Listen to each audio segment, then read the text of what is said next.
여러분의 모습을 보니까 하나님이 얼마나 기뻐하실까 하는 생각을 좀 하게 됩니다. 아마 아래층, 2층에 앉으신 분들 가운데서 거의 2분의 1 정도는 아마 오늘 초대받아 나오신 분이라고 제가 생각을 하는데, 하나님이 이 자리에 계세요. 그리고 하나님이 여러분들과 만나고 계세요. 이제 마음을 열고요, 이 하나님이 옥목사라는 초라한 사람을 통해서 여러분에게 무슨 말씀을 하실까 기대하시는 것이 좋습니다. 저는 저 이야기하기 위해서 이 자리에 선 사람이 아닙니다. 저는 여러분에게 드릴 말씀이 없어요. 오히려 여러분들로부터 많은 이야기를 듣고 배워야 될 사람입니다. 그럼에도 불구하고 제가 이 자리에 선 것은 하나님의 말씀을 여러분에게 전해야 되는 책임을 지고 있기 때문입니다. 그래서 오늘 이 시간 이 자리에 계신 하나님께서 처음 나오신 여러분들에게 저를 통해서 말씀하실 거예요. 귀를 기울여 보세요. 세미한 음성이 들릴 것입니다. 여러분의 마음속에 하나님이 주시는 새로운 깨달음과 감동이 젖어들 것입니다. 이렇게 되면 여러분은 예수님을 마음에 모시는 축복을 누릴 수 있습니다.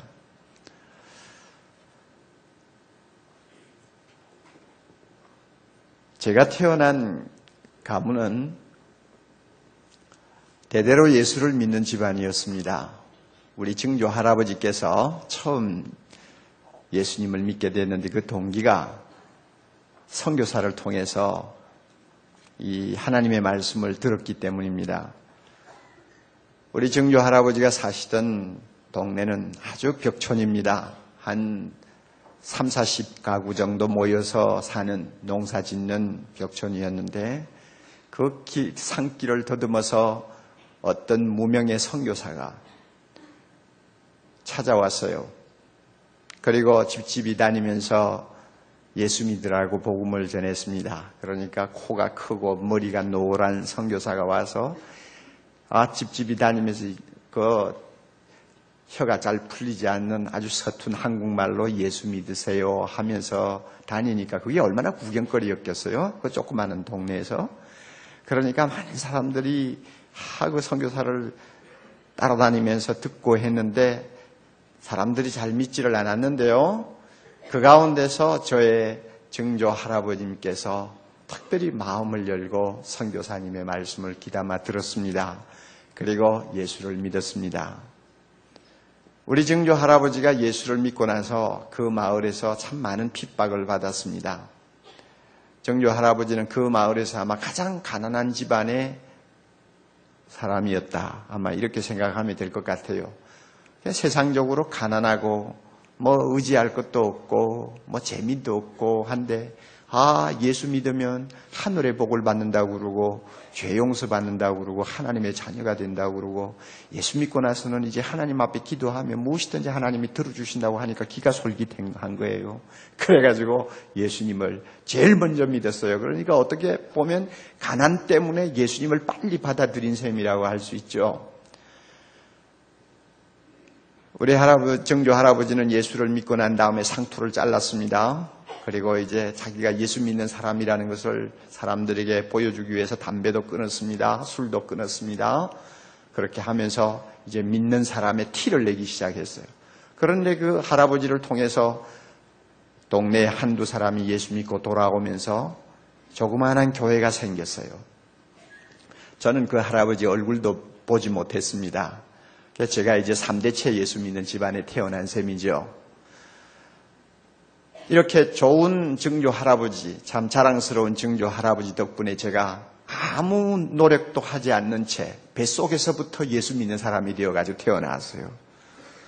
그리고 태어나서 보니까 저는 이미 예수 믿는 사람으로 인정을 받고 있었습니다. 그건 얼마나 복이에요. 그러니까 오늘 저녁에 이 날씨 좀 차갑고 교통이 복잡한데 이렇게 초대받아서 이 자리에 나와가지고 1시간이 넘도록 여러분들이 애를 쓰면서 말씀을 들어야 겨우 예수 믿는 사람이 되는데 여러분에 비해서 저는 팔자가 늘어진 거죠. 그렇죠?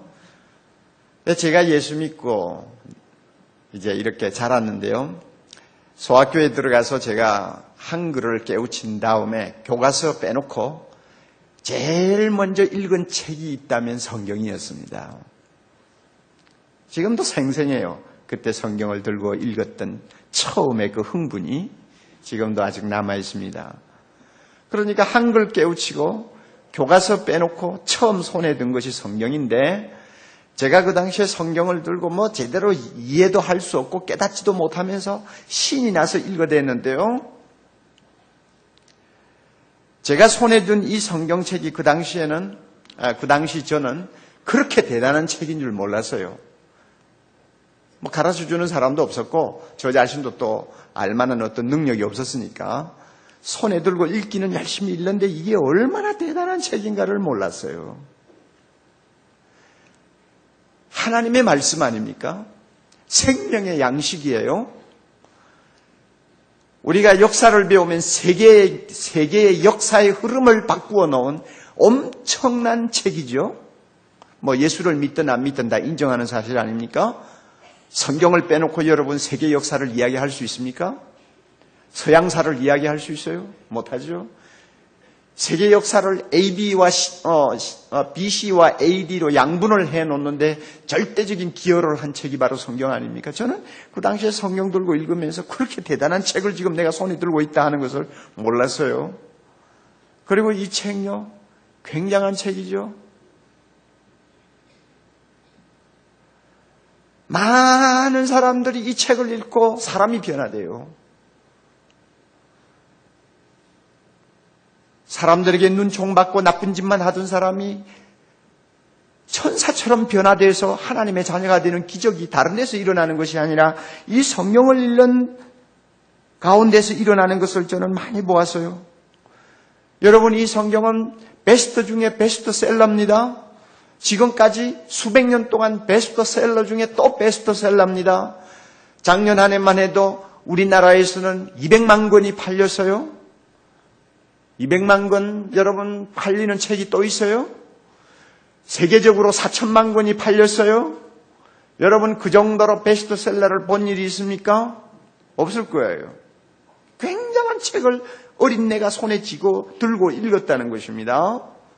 뿐만 아니라 이 성경이 어느 정도냐?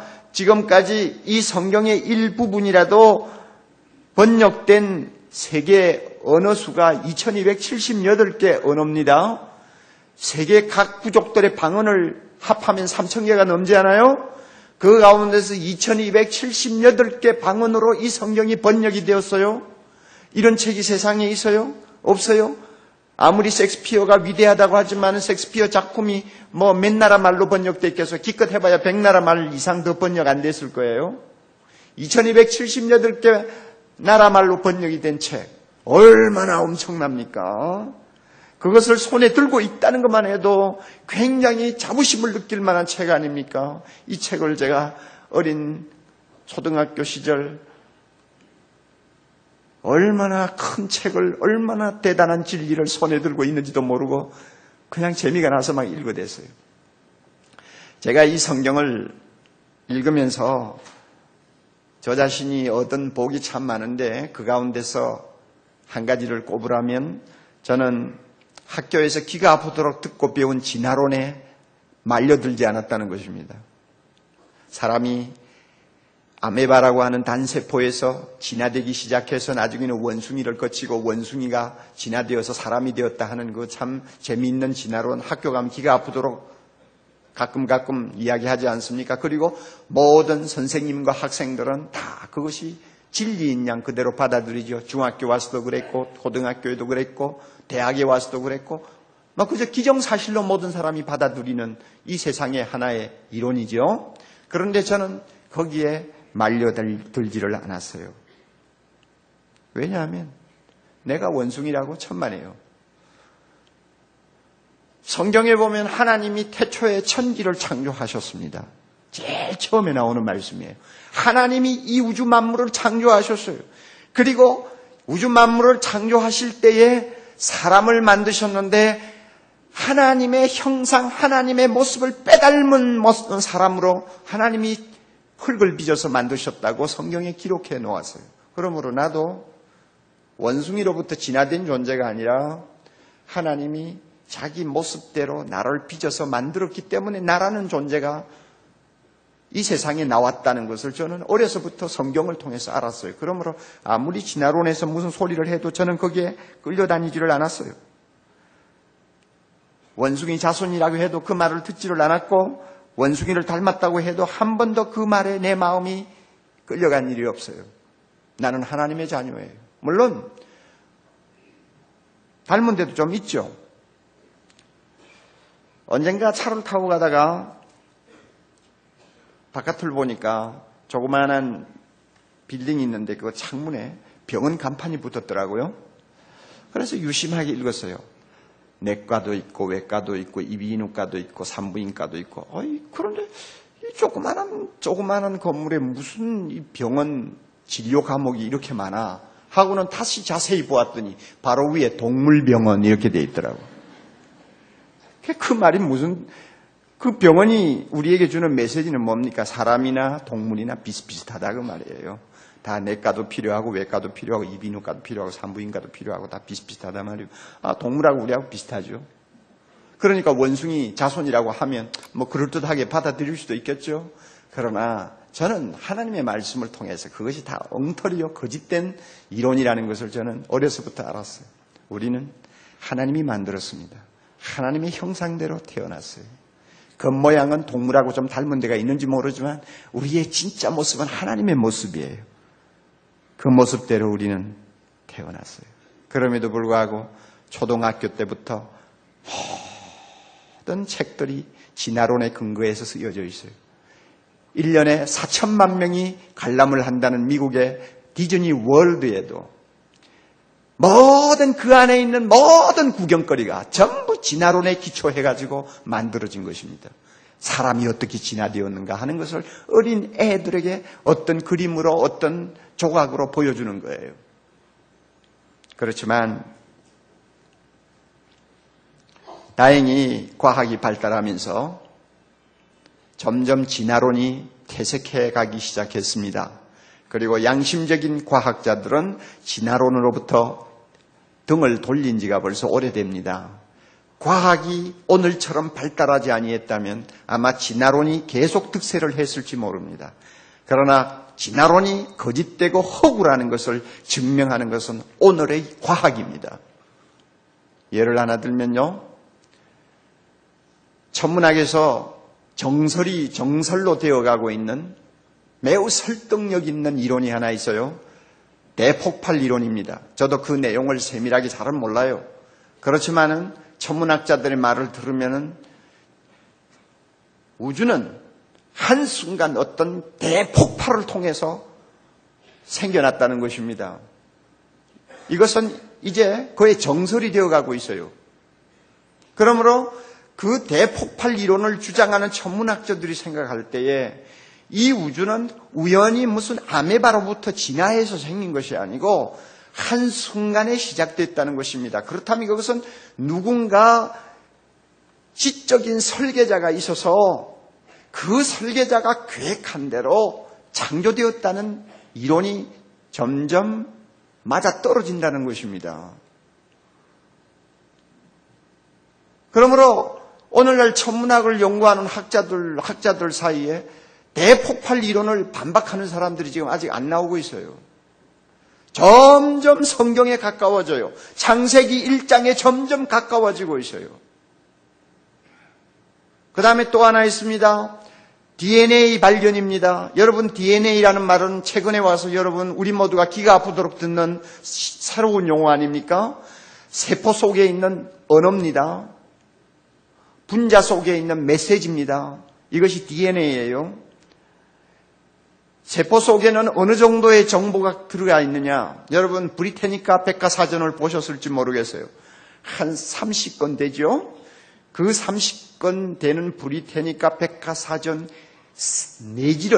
내지를 한꺼번에 집어넣은 양 정도의 정보를 세포 안에 세포가 갖고 있어요. 이거 엄청난 것입니다. 이걸 발견한 것이 DNA 아니에요? 요즘 DNA를 거짓말이라고 할 사람이 있어요? 아무도 없죠? 그러니까 이 DNA를 발견한 사람들이, 과학자들이 볼 때 이거는 절대로 무슨 아메바가 진화되어가 원숭이를 거쳐서 사람이 됐다는 소리를 도무지 할 수가 없는 거예요. 이거는 뭔가 어떤 위대한 지적 존재가 자기의 어떤 설계대로 창조한 것이지 이것이 우연히 생긴 것이 절대로 될 수가 없다는 것을 모든 학자들이 동의를 하는 판국에 지금 서 있어요. 또 하나 있습니다. 여러분, 컴퓨터 혁명 때문에 진화론이 점점 설당을 잃어갔어요. 60년대에 들어와서 컴퓨터 학자들이 컴퓨터에다가 모의 실험을 했습니다. 정말로 인간이 진화되어서 원숭이를 거쳐서 사람이 되었다는 것이 어느 정도 확률이 있는 이론이냐 하는 것을 컴퓨터에다 전부 입력을 시켜서 모의 실험을 했더니 해답은 거의 제로였습니다. 그럴 가능성이 전혀 없다는 거예요. 전혀 없는 거예요. 이만큼 허구적인 이론으로 가득 차 있는 진화론을 많은 사람들이 믿고 있는데 아마 오늘 저녁에 여기에 처음 나오신 분들도 아직도 그런 생각을 하고 계실 분들도 있고 또 그것을 진리라고 받아들이고 있는 분들도 계실 거예요. 자, 여러분, 저와 여러분의 차이점이 뭡니까? 저와 여러분의 차이점. 저는 성경을 통해서 하나님이 나를 만드셨고 우주를 만드셨다고 믿습니다. 여러분은 진화론에 오히려 더 진리가 있다고 생각하는 분들 아닙니까? 이것은 엄청난 차이입니다. 하늘과 땅의 차이입니다. 저는 성경을 통해서 인생의 가장 본질적인 질문인 몇 가지에 대해서 해답을 어려서부터 얻고 있었습니다. 인생의 본질적인 질문, 나는 어디로부터 와서 어디로 가느냐? 이거 기본적인 질문 아닙니까? 나는 무엇을 위해서 살고 있는가? 가장 본질적인 질문 아닙니까? 이 세상은 왜 이렇게 악한가? 왜 이렇게 비참한가? 하는 데 대한 본질적인 질문 있지 않습니까? 저는 이 모든 질문에 대해서 성경을 통해서 하나님이 해답해 주시는 것을 저는 다 배우고 있었습니다. 그러나 여러분, 진화론을 진리라고 생각하는 분들은 여기에 대한 해답을 얻고 있습니까? 없어요. 해답을 얻을 수가 없어요. 진화론에서는 사람은 본래 선하다고 가르칩니다. 그런데 진짜 선하지 않지 않아요. 그것도 거짓말 아니에요. 진화론은 사람이 어디로부터 왔는지를 명확하게 이야기해 주지 못합니다. 이야기할 근덕지가 없죠.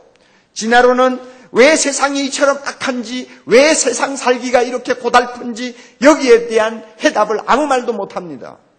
진화론은 우리가 어디를 가고 있는지도 말하지 못합니다. 그러나 성경을 손에 들고 읽은 저는 그런 근본적인 문제에 대해서 하나님이 주시는 해답을 이미 알고 있었습니다.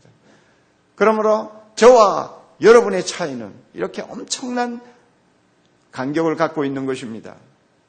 이제 오늘 저녁에 하나님께서 여러분에게 은혜를 주셔서 저 자신이 말씀을 통해서 알고 배우고 확신한 이 놀라운 진리를 여러분들도 깨닫는 귀한 시간이 될 수 있기를 바랍니다. 자, 사람은 어디서부터 왔습니까? 저는 배웠습니다. 사람은 하나님이 만드셨고 만드시되 다른 모든 동물들과 똑같이 만들지 않고 하나님의 형상을 그대로 빼닮은 아주 고귀한 존재로 만드셨다는 것을 저는 성경을 통해서 배웠습니다. 바로 여러분들도 하나님이 만드신 고귀한 존재입니다. 하나님의 형상을 닮은 고귀한 영혼을 가진 존재입니다. 여러분을 비하시키지 마세요. 지금까지 여러분은 하나님을 모르기 때문에 너무나 많은 것을 비하시키면서 살아왔습니다. 우리는 굉장히 고귀한 존재입니다. 온 우주를 만드신 하나님의 모습을 닮은 존재입니다. 우리의 생명의 출처는 하나님입니다. 아메바가 아닙니다. 원숭이가 아닙니다. 우리의 생명의 뿌리는 하나님에게 있습니다. 이 사실을 저는 말씀을 통해 배웠습니다. 여러분들도 성경이 가르쳐주는 이 진리를 받아들이시기를 바랍니다. 자, 여러분, 그리고 우리는 무엇을 위해서 살고 있습니까? 저는 하나님의 말씀을 통해 배웠습니다. 나를 만드신 하나님을 위해서 존재한다. 이게 답입니다. 나를 창조하신 하나님을 경배하고 하나님께 순종하고 하나님을 기쁘시게 하기 위해서 나라는 존재의 삶의 목적이 있다는 것을 저는 말씀을 통해 배웠습니다. 하나님이 나를 만드셨으면 나를 만들 때 어떤 목적이 있었지 않겠어요?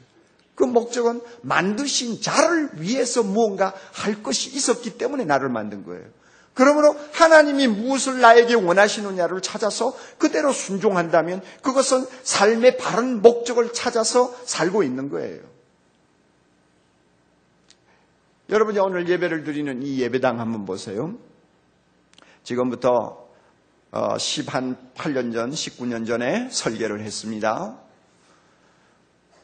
설계사와 같이 앉아서 이 교회당의 여러 가지 설계를 놓고 많은 이야기를 나누었습니다.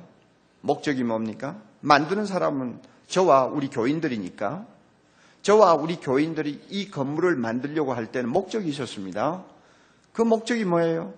성도들이 모여서 하나님께 예배 드릴 수 있는 아늑하고 조용한 공간을 만드는 거예요. 시설을 만드는 거예요. 이게 목적이에요. 그 당시에 교인 수가 얼마 되지 않았죠. 불과 한 400~500명 정도밖에 되지 않았기 때문에 이런 교회당을 짓는다는 것은 굉장히 어려웠습니다. 자금난도 있었고요. 성도들이 정성을 다해서 헌금을 했지만은 돈은 항상 모자랐습니다. 그럼에도 불구하고 참 지성껏 하나님 앞에 헌금해서 이 교회당을 지었어요. 목적은 하나님을 예배하는 시설이에요. 그러므로 지금까지 18년, 19년 이 교회당에 들어와서 우리가 이 건물을 사용했지만은 한 번도 그 목적에 위배된 어떤 다른 일을 해본 일이 없어요. 이 건물을 지은 저와 우리 교인들이 분명한 목표를 가지고 지었기 때문에 이 건물은 그 목표에 일치하도록 사용되어야 합니다. 그게 정상이에요. 만약에 이 건물이 호주에 있는 어느 교회들처럼 뭐 술이나 파는 어떤 맥주집이나 또는 음식이나 파는 레스토랑으로 바뀌었다고 한다면 벌써 처음에 건축할 때 목적을 이탈하는 거죠. 아무리 뭐 치장을 잘하고 뭐 내부를 잘 꾸미고 리모델링을 해가지고 사람들 보기에 아름답고 화려한 건물이 될지는 모르지만 벌써 술을 판다든지 댄스 파티를 연다든지 뭔가 그냥 쓸데없는 짓거리를 하는 모임을 갖는 시설로 바뀌었다면 벌써 처음에 만들 때 목적에서 이탈하는 거예요. 잘못된 거예요. 잘못된 거 아니에요. 무엇이든지 만들어진 것은 만든 자의 의도대로 일치하는 어떤 무엇이 있어야 됩니다. 마찬가지예요. 하나님이 우리를 만드실 때 목적이 있었어요. 만드신 그분을 경배하고 그분을 기쁘게 하고 그분이 원하는 선한 일을 하기 위해서 우리가 만들어졌어요. 그러므로 그렇게 사는 것이 인생의 목적이에요. 자, 여러분 어떻습니까? 오늘 처음 나오신 분들, 여러분 이 목적을 위해서 살았습니까? 지금까지 여러분을 만드신 분의 목적이 무엇이라는 것, 여러분을 만드신 분이 여러분을 향해서 갖고 계시는 목적이 어떤 것인가를 여러분이 생각하면서 살으셨느냐고요.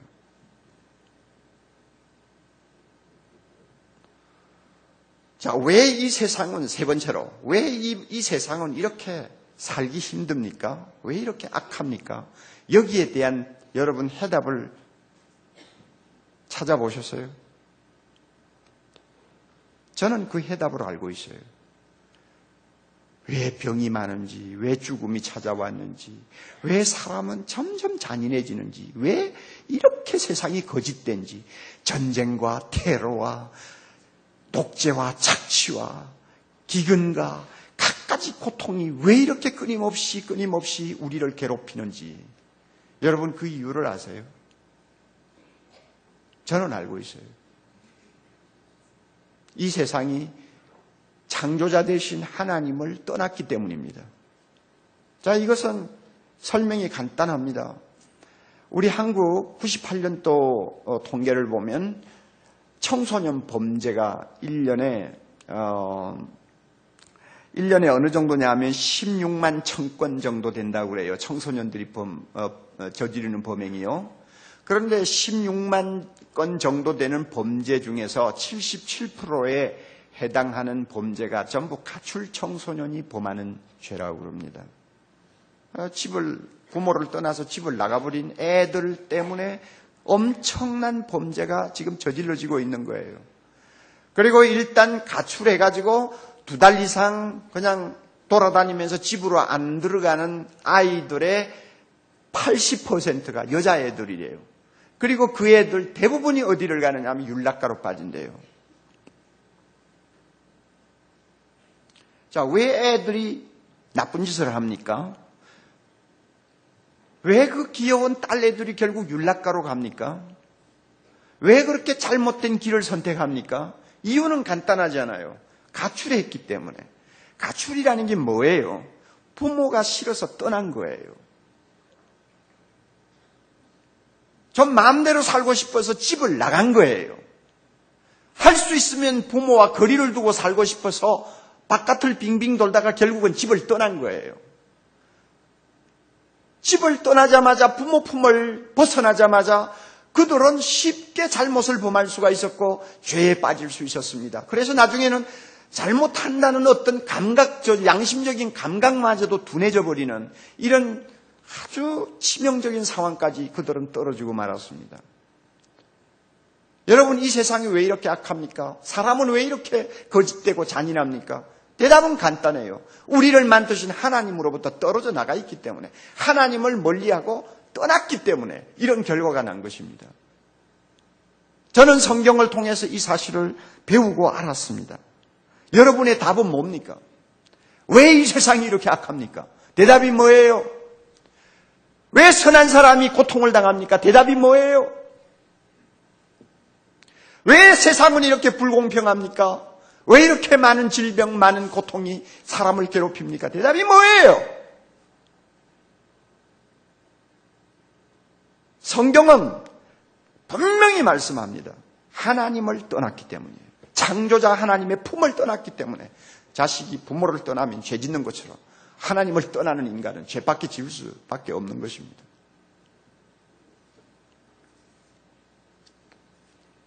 또 하나 질문이 있습니다.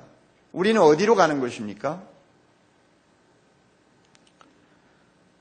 성경 말씀을 보면 우리는 창조주 하나님 앞으로 다시 돌아간다고 합니다. 무덤으로 끝나는 거 아니에요. 생명이, 우리 목숨이 떠나면 모든 것이 무로 돌아가는 거 아니에요. 우리는 하나님이 만드신 존재이기 때문에 결국은 하나님에게로 돌아갑니다. 그리고 하나님 앞에서 우리는 세상에서 어떻게 살았느냐에 대한 심판을 받는다고 말합니다. 하나님이 처음에 우리를 만드신 목적에 부합되는 삶을 산 사람은 영생으로 인도함을 받고, 우리를 만드신 하나님의 목적을 알지 못해서 제 맘대로 살다가 온 사람은 그 대가로 영원히 심판을 받는 길로 간다고 합니다. 우리는 어디를 가는지 분명히 압니다. 무덤이 종착점이 아닙니다. 하나님 앞으로 가는 것입니다.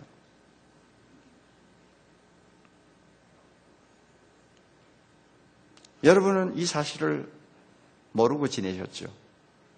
인생이 아직도 젊으니까 수만 년 살 것 같이 아마 착각하고 우리가 지날지도 모릅니다. 그러나 인생은 금방금방 흘러갑니다. 여기 한 35세 정도 되는 분들도 꽤 있을 것 같은데, 여러분, 인생을 70이라고 생각하고 24시간 시간으로 환산하면 여러분 35세는 몇 시인 줄 아세요? 오후 3시 15분이에요. 별거 아니에요. 40살 지금 들어가시는 분들 계시죠? 어느 정도 된다고 생각하세요? 오후 4시 16분이에요. 장바구니 들고 나가야 돼요. 건목 현장이 아직도 젊은 것 같아도 아니에요. 젊은 거 아니에요. 여기에 50이 가까워지신 분들, 50을 간 넘어가시는 분들 계시죠? 여러분 지금 시계로 계산하면 몇인지 아세요? 7시 다 돼가요, 저녁에. 이제 재미있는 프로 한두 개 보고요. 뉴스 보면은 이제 그만 인생 다 끝나는 거예요. 아무것도 아니에요. 자, 60이 되면요. 10시 11분입니다. 자리 깔아야 돼요.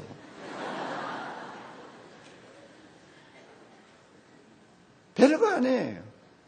그럼에도 불구하고 내가 어디를 가고 있는지도 모르고 있다니. 이게 기가 막힌 거 아니에요. 자, 이 자리에 처음 나오신 분들. 유수와 같이 빠르게 흐르는 세월을 타고 정신없이 날아가면서 내가 어디를 가는지도 모르고 살아요?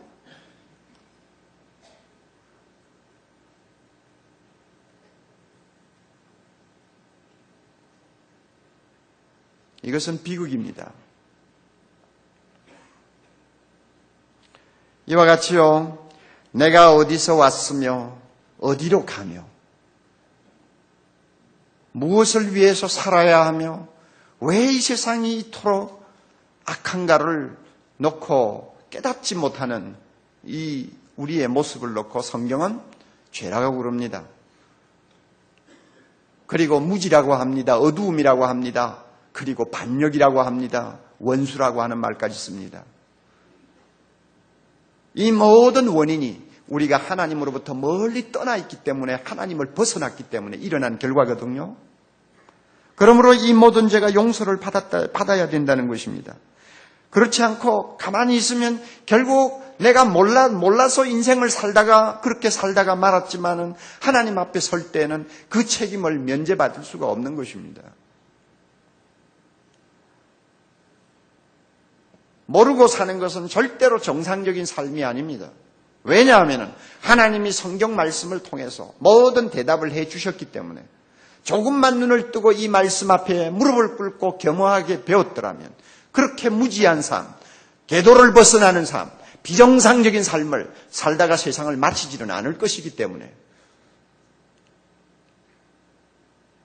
하나님께서는 오늘 여러분들을 이 자리에 초대하셔서 이 말씀을 듣게 하는 것입니다.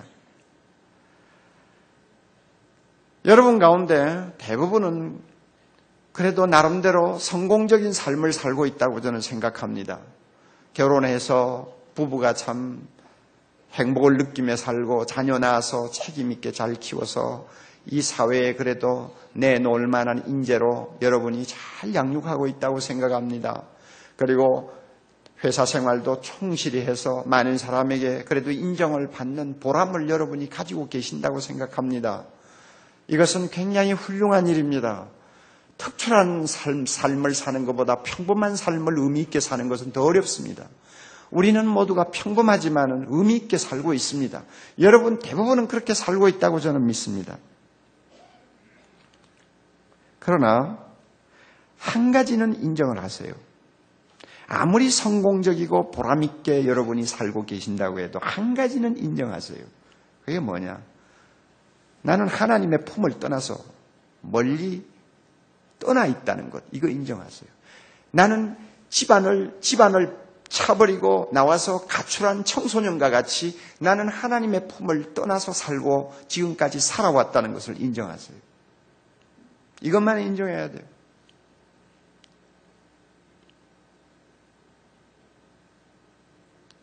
그것이 양심적인 태도입니다. 여러분이 무슨 종교를 믿든 상관없어요. 우리나라 대부분의 종교는 불교입니다. 불교는 신이 없어요. 김용옥 씨가 솔직하게 말한 것처럼 불교는 과학이에요. 불교는 무신론이에요. 내가 하나님이요. 내가 불타가 되는 거예요. 내 마음 내가 다스리면 내가 신이요. 그러므로 지금까지 여러분들은 하나님의 존재를 모르고 살았어요.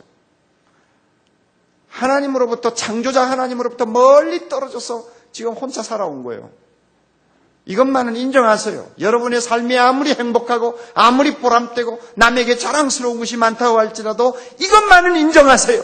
지금까지 나는 하나님으로부터 멀리 떨어진 삶을 살았다. 이것은 성경에 비추어 보면 비정상적인 삶이요, 창조자 하나님의 의도에 벗어난 삶이요, 궤도가 잘못된, 발을 잘못 들여놓은 삶이었다는 것, 이거 하나만 인정하시라고 말이에요.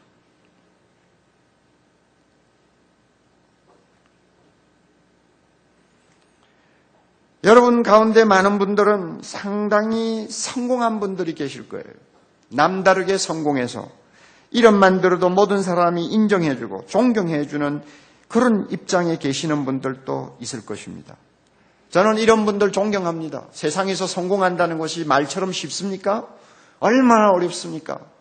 얼마나 남모르는 땀과 눈물을 흘리면서 참 밤낮 없이 노력했을 때 따라오는 그저 결과가, 그것도 모든 사람이 똑같이 노력해도 다 성공하는 것 아닙니까? 아니지 않습니까? 그러니 어떤 사람이 어떤 분야에서 특별히 성공했다, 그래서 많은 사람들에게 참 그 이름이 알려졌다 하면은 그분들은 존경해 주어야 됩니다. 어떤 면에서는 참 자랑스러운 분들입니다.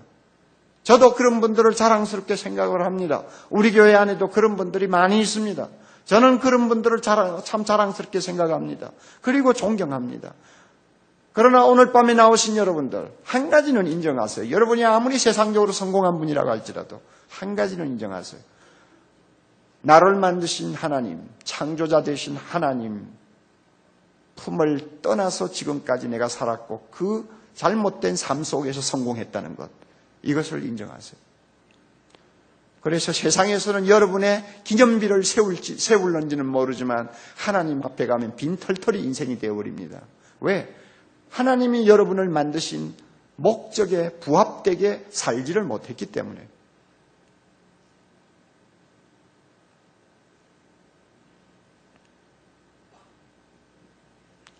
여러분 가운데는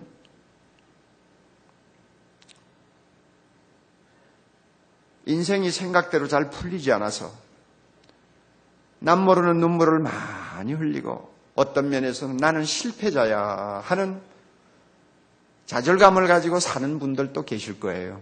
그래서 또 한 번 인생이 있었으면 좋겠다. 나의 이 한을 풀어줄 수 있는 내세라도 있었으면 좋겠다 하는 이런 생각을 은근히 가지시는 분들도 없잖아 있을 것입니다. 충분히 동정을 받을 만하죠. 어떤 면에서는 여러분에게 또 한 번의 기회가 주어졌으면 하는 생각이 많이 듭니다. 그러나 여러분, 그렇게 자신이 스스로 실패자라고 생각하는 인생을 살았다 할지라도 여러분들에게도 한 가지 분명한 사실이 있습니다. 여러분의 지나간 삶이 창조자 되신 하나님으로부터 멀리 떨어진 삶을 살았다는 것, 이거 하나는 인정하세요.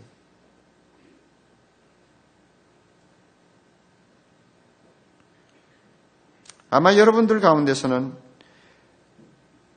남달리 선하다고 생각되는 분들도 계실 거예요. 그래서 참 선하게 살려고 노력했고 법대로 살려고 노력했고 그래서 양심적으로 가책받을 일을 하지 않도록 참 조심하면서 세상을 살았기 때문에 누구보다도 그 도덕성에 있어서는 참 칭찬을 들을 만한 그런 인격을 가지신 분들도 계실 것입니다. 굉장히 존경스러운 분입니다. 그런 분이 100명 중에 하나 찾기가 힘들지 않아요? 그럼에도 불구하고 가끔 보면은 너무나 고매한 분들이 계세요. 저는 그런 분들 존경합니다. 그런 분들이 또 우리 사회에 많이 있기를 바랍니다. 그러나 여러분, 그럼에도 불구하고 한 가지 또 분명한 사실이 있습니다. 그렇게 선하게 사는 삶도 하나님과는 관계가 없는 삶이었다는 거 인정하셔야 됩니다.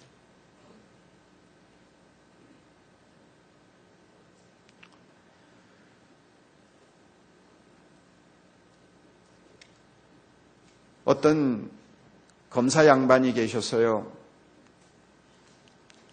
그 검사는 얼마나 청렴했는지요.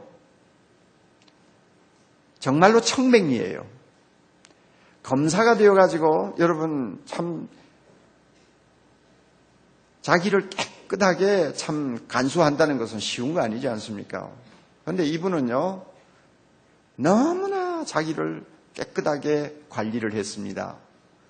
심지어 명절이 되면은 그저 이런저런 인연을 통해서 관계된 사람들로부터 선물들이 들어오지 않습니까? 그럴 수 있죠.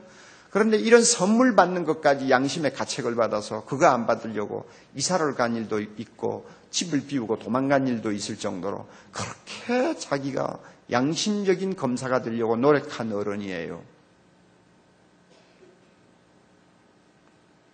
요즘 법조인들 가운데 이런 분들이 몇 명이나 되는지는 내가 잘 모르지만 하여튼 그 어려운 6.25, 그 어려운 그 다음에 6.25 후에 그 가난한 우리 한국 생활을 겪으면서도 또 집안 식구들이 가난해서 그렇게 고생을 함에도 불구하고 철저하게 법조인으로서 양심을 지키려고 했던 그 어른이에요. 그런데 그 어른이 암에 걸렸어요. 위암에 걸려가지고 병원에 누웠는데 복개를 해보니까 시간이 너무 늦었어요. 수술을 할 수가 없어요. 그래서 다시 닫아버렸어요. 그리고는 본인에게도 이제 말기암이라는 것을 통보했어요. 이제 소망이 없는 거 아닙니까? 그런데 이 어른은 평소에 검사 일을 하면서 전문 분야가 어디냐면 종교 담당이에요. 그러면은 뭐 기독교도 있고 불교도 있고 뭐 또 우리나라 뭐 유교 관계도 있고 이런 종교 분야에 종사하는 사람들이 많은데 그 사람들이 다 뭐 거룩하고 뭐 전부 다 흠이 없는 사람들은 아니잖아요. 어쩌다가 보면은 목사도 고발을 당해가지고 검사 앞에 갈 수도 있고 뭐 그렇잖아요. 그런데 유난히 목사들이 그 잘못해가지고 검사 앞에 오는 그런 일을 많이 보셨나 봐요. 그래가지고 기독교 하면 그냥 머리를 흔들 정도로. 그러니까 예수 믿기는 아예 팔자가 틀린 사람이죠. 예수 믿는 사람들이 잘하는 걸 봐도 믿기가 어려운데 자기가 그 날마다 보는 사람들이 잘못해가지고 와서 고발당한 그런 그 목사, 뭐 장로, 집사 뭐 이런 사람들만 자꾸 보니까 이건 뭐 기독교가 이 모양이냐 하는 생각 안 들겠어요? 그러니까 뭐 기독교 하면은 고개를 흔들고 또 그 검사의 집안은 전부 불교 또 아주 통이었어요. 그런데 이제 사형 선고를 받았습니다. 그분의 따님 때문에 제가 이제 그 병실을 찾아가게 되었습니다. 그리고 예수를 믿어야 된다고 전도했습니다. 제 부목사님하고 함께 한 일입니다마는 그분에게 복음을 전했습니다. 그런데 놀랍게 병상에서 예수님을 믿겠다고 약속을 합니다. 굉장한 일이 일어났어요. 병원에서는 더 이상 뭐 병원에 입원해 있을 필요가 없으니까 집으로 가라고 그랬어요. 집에 가서 그저 맛있는 음식이나 많이 잡수고 그저 지내라고 해서 그저 뭐 이제는 손을 쓸 수가 없으니까 집으로 보냈어요. 집에 와서 이제 누워 계십니다. 그런데 이분 가만히 보니까 음식을 잡수신 것 같잖아요. 아예 음식을 끊어버린 것 같아요. 날마다 몸이 말라갑니다.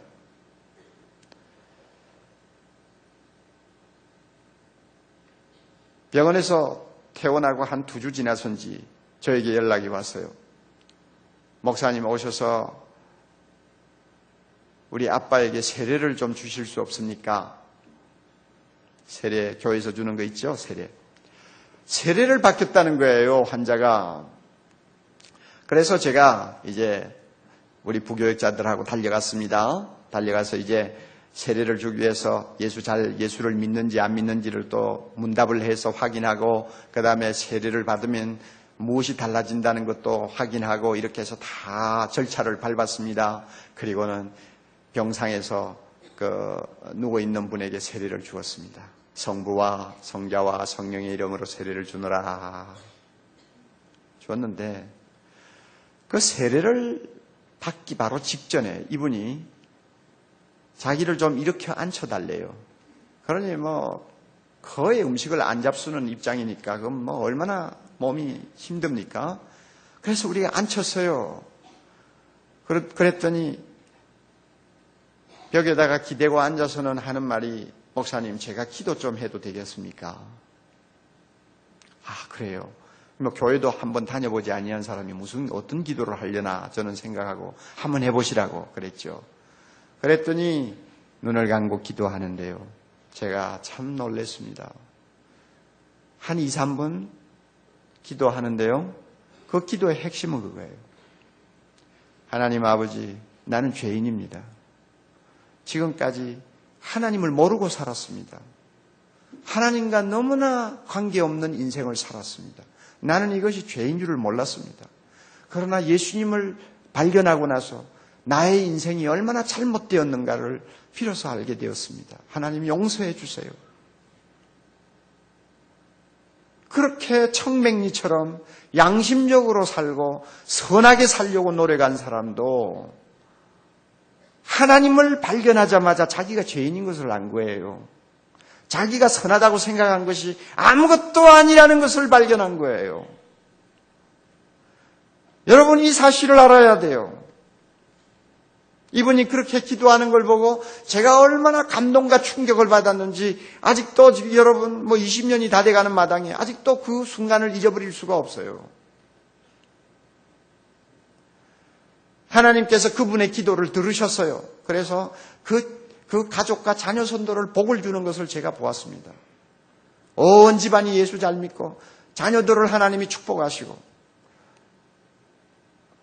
그의 외손자는 지금 미국에서 가장 좋은 법대인 예일 대학에 들어가서 자기 외할아버지처럼 훌륭한 법조인이 되겠다고 지금 날마다 기도하면서 공부하고 있어요.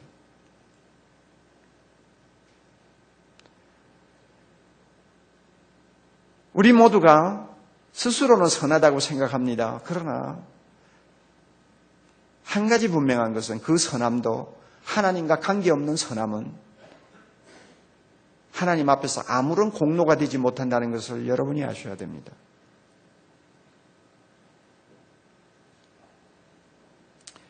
하나님은 이 시간 말씀합니다.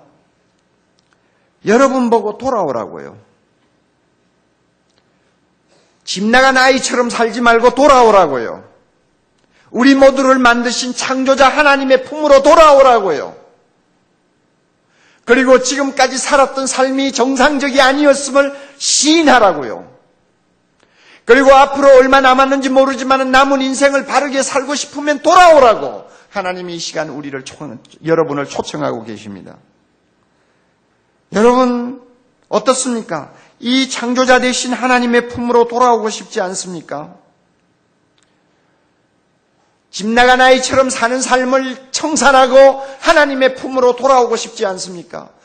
그래서 돌아와서 내가 어디서부터 왔으며 어디로 가고 있으며 내가 무엇을 위해 살아야 하는가를 여러분이 다시 한번 확인하는, 그리고 확인한 인생을 살고 싶지 않습니까? 여러분에게 이와 같은 새로운 삶을 시작할 수 있도록 하기 위해서 하나님께서 이런 기회를 만드시고 여러분을 초청한 것입니다. 그러나 안타까운 일이 하나 있습니다. 아무리 우리가 하나님 앞으로 돌아가고 싶어도 우리 힘으로는 돌아가지 못합니다.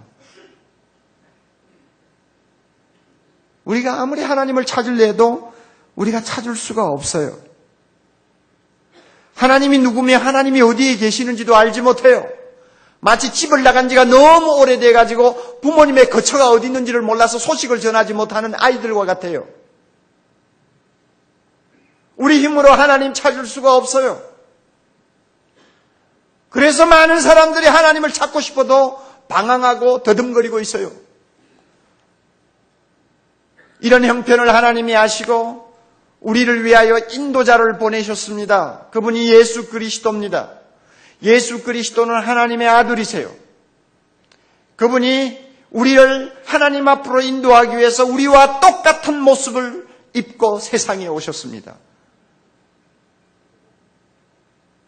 주 4세기에 예수 그리스도가 이 세상에 탄생하셨습니다. 그리고 우리와 똑같은 모습으로 우리를 만나주시고 하나님 앞으로 가는 길을 가르쳐 주셨습니다. 예수님이 말씀하셨어요. 나는 길이요 진리요 생명이니 나로 말미암지 않고는 아버지께로 올 자가 없느니라. 하나님 앞으로 돌아가는 길이 바로 예수님이라고 가르쳐 주셨습니다. 하나님이 누구시며 어디에 계시는가를 가르쳐 주는 진리가 바로 예수님이라고 합니다. 예수님을 따라가면 영원히 사는 생명을 얻을 수 있다고 말합니다. 예수님이 우리의 안내자로 우리의 구원자로 이 세상에 오셨습니다. 그러므로 예수님을 붙들어야 합니다. 그래야만 우리가 하나님 앞으로 돌아갈 수 있습니다. 우리가 하나님 앞으로 돌아가려면 무엇보다도 지금까지 하나님 없이 마음대로 산 모든 죄악을, 모든 잘못을 용서받아야 합니다. 하나님은 거룩합니다. 거룩하기 때문에 우리의 죄인된 모습을 가지고 찾아가 봐야 소용없어요. 하나님을 제대로 만나려면 우리의 모든 죄가 용서받아야 합니다. 하나님이 보실 때 죄 없는 자로 우리가 설 수 있어야 합니다. 어떻게 우리가 이 문제를 해결할 수 있습니까? 우리 힘으로 안 돼요. 그렇기 때문에 하나님께서는 예수님을 통해서 이 문제를 해결하도록 계획을 하셨습니다. 예수님이 십자가에 죽으셨습니다. 하나님을 멀리 떠나서 내 마음대로 살았던 나의 죄를 짊어지고 예수님이 십자가에 죽으셨습니다. 여러분의 죄를 짊어지고 예수님이 십자가에 죽으셨습니다. 그래서 그가 흘린 보혈의 피로 우리 모두의 죄를 깨끗이 덮도록 그리고 씻어내도록 해주셨습니다. 누구든지 예수님을 믿기만 하면 우리의 모든 죄가 한순간에 용서받도록 하나님이 계획을 세우시고 그대로 죄 사함을 받도록 해주셨습니다. 뿐만 아니라 우리가 하나님을 찾아가려면 우리의 신분이 바뀌어야 됩니다. 거짓말 잘하는 마귀의 자식으로 하나님을 찾아갈 수가 없어요. 우리의 신분이 변화되어야 합니다. 어떻게 우리가 우리의 신분을 바꿀 수 있습니까? 바꿀 수가 없어요. 예수님만이 우리의 신분을 바꾸어 줍니다. 예수 믿으면 예수님께서 자기의 의의 옷을 우리에게 입히시고 우리로 하여금 하나님의 아들, 딸이 되게 해 주십니다. 그래서 우리가 하나님의 아들의 신분으로, 하나님의 딸의 신분으로 하나님 앞에 나갈 수 있도록 해 주시는 것입니다. 우리가 능력이 없는 줄 알고 하나님께서는 까다로운 절차를 요구하지 않으셨습니다. 단 한 가지만 요구하셨어요. 예수를 믿으라는 것입니다. 믿기만 하면 되도록 만들어 주셨습니다. 예수님이 하나님의 아들인 것을 믿으라는 것입니다. 예수님이 나의 죄를 위해 십자가에 죽으셨다는 것을 믿으라는 것입니다. 예수님을 통해서 죄 용서받음을 믿으라는 것입니다. 예수님이 사흘 만에 부활하셔서 나를 하나님 앞으로 인도하는 영원한 구원자가 되심을 믿으라는 것입니다. 믿기만 하면 우리가 하나님 앞으로 갈 수 있도록 해주셨습니다. 할렐루야.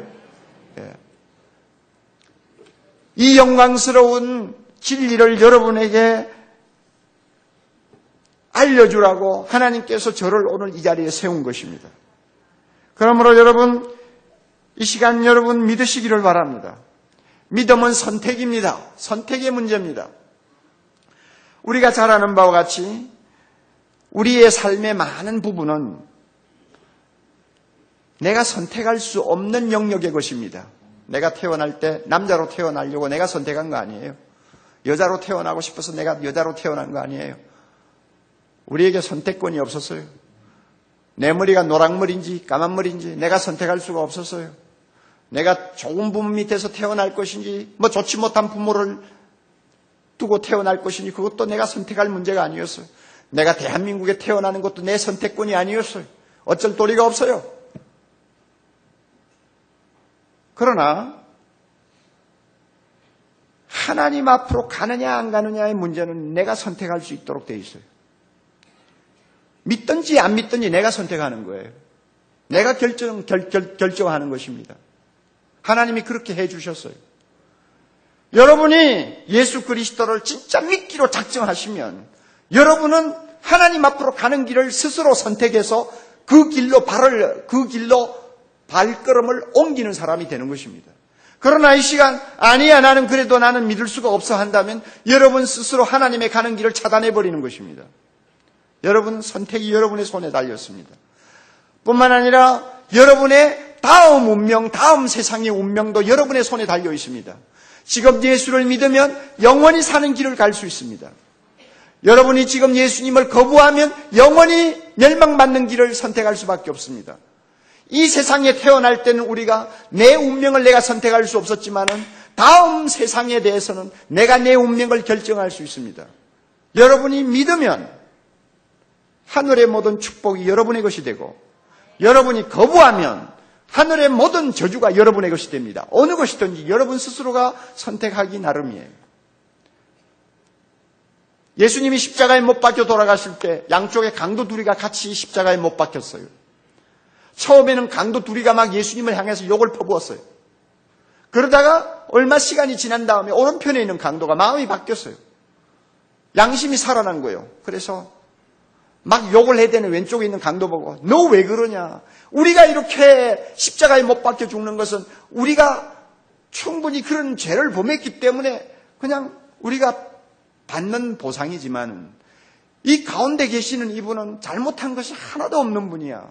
내가 알기로는 이런 십자가를 질 어떤 죄도 범하지 아니한 분인데 억울하게 지금 십자가에 못 박힌 분이야. 그러므로 너 욕하지 말라 이래놓고는 가운데 못 박히신 예수님을 향해서 이렇게 말했습니다. 주여, 주님께서 낙원에 들어가실 때, 아니 주님께서 오늘 나를 기억해 주옵소서. 무슨 마음이 들어서 그런 이야기를 했는지는 모르지만 마지막 이제 얼마 지나지 않으면 숨이 끊어질 그 마지막 찰나에 예수님을 선택한 것입니다. 예수님, 나를 붙들어 주세요. 나를 기억해 주세요. 선택을 바로 했어요. 이 강도 세상에 살 동안은 잘못된 길을 이때까지 걸어왔지만은 마지막 순간에 선택을 바로 했어요. 예수님을 붙든 것입니다. 예수님을 믿은 것입니다. 그랬더니 예수님 뭐라고 말씀하셨어요? 오늘 내가 낙원에 있을 때 너도 나와 함께 있게 해주마. 예수님이 천국에 들어가실 때 함께 들어가겠다는 것입니다. 야, 기가 막힌 거 아니에요? 한순간 예수님을 선택하자마자 세상에서 범한 모든 강도의 죄를 다 용서받을 뿐만 아니라 예수님과 함께 영원히 사는 축복을 그냥 덤으로 받은 거예요. 선택 하나 잘하니까 이런 엄청난 축복을 이 강도가 받아 누리게 된 것입니다. 여러분에게도 이와 같은 선택을 할 수 있는 기회가 오늘 밤에 주어져 있습니다. 예수님을 선택하십시오. 예수님을 믿으십시오. 그러면 여러분은 하나님의 품으로 다시 돌아오게 됩니다. 하나님의 품에 돌아오면 여러분은 어디서 왔는지를 분명히 알게 될 것입니다. 무엇을 위해서 인생을 살아야 할 것인가를 분명히 알게 될 것입니다. 그리고 여러분은 어디를 향해서 가고 있는가에 대한 분명한 해답을 얻을 것입니다. 뿐만 아니라 이 세상 살 동안 하나님의 자녀가 되어 놀라운 축복과 보호하심을 받을 것입니다. 절대 여러분은 홀로 인생길을 걸어가지 아니할 것입니다. 이 세상을 창조하신 하나님이 여러분의 손을 잡고 이 세상 마지막 날까지 동행해 주실 것입니다. 할렐루야. 이 좋은 축복을 여러분이 거부하시면 안 됩니다. 주 예수를 믿으라. 그리하면 너와 내 집이 구원을 얻으리라. 주 예수를 믿으라. 그리하면 너와 내 집이 구원을 얻으리라. 수고하고 무거운 짐진 자들아 다 내게로 오라. 내가 너희를 쉬게 하리라. 하나님은 오늘도 문 밖에 나와서 두 손을 들고 여러분이 찾아오기를 기다리고 계십니다. 여러분을 사랑하기 때문입니다. 돌아오십시오. 더 이상 비정상적인 인생을 정상적인 것처럼 착각하고 살지 마십시오. 돌아오십시오. 집을 나간 아이가 부모 앞에 돌아오듯이 돌아오십시오. 돌아오면 여러분에게 하늘의 축복이 기다리고 있을 것입니다. 다 같이 기도하십시다.